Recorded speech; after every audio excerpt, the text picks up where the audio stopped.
Arizona is in a class of its own when it comes to the number of charter schools. But now, a study questions how effective charter schools really are, suggesting your child might be better in a public school. KGUN 9 on your side's Joel Waldman went to one of Tucson's best-known charter schools to get reaction. He is live on the east side. Hey, Guy and Jennifer, those 500 charter schools, including Sonoran Science Academy, account for about a quarter of all public schools here in Arizona. But now a new study by Stanford University questions whether or not it's worth it for the 100,000 students who go to charter schools like this, if it's more effective to go here or just a plain old public school.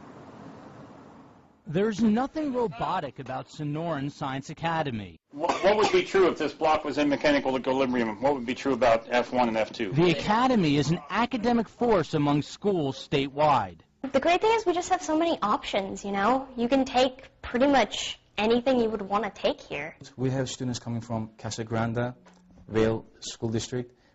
Students are coming from all over Tucson. Well worth the trip for many students. The school offers 14 AP or advanced placement courses, more than most public schools. Usually public schools are much larger, so each kid doesn't get quite as much attention, and not many people actually know about the good charter schools. Stanford University was curious about charter schools too, so they ran their own study. And what they found was interesting, especially here in Arizona.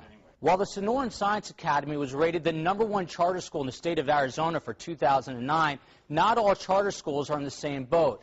According to standardized tests, only about 24% of charter schools received an excelling or highly performing rating, while 37% of public schools got those same marks. Most charter schools aren't like ours.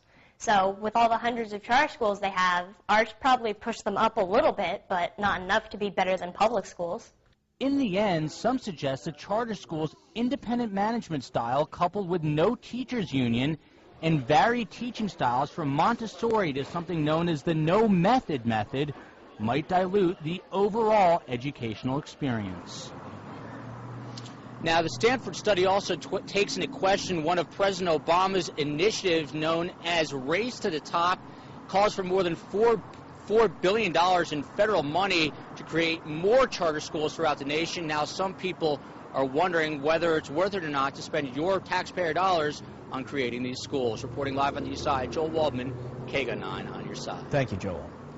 Child care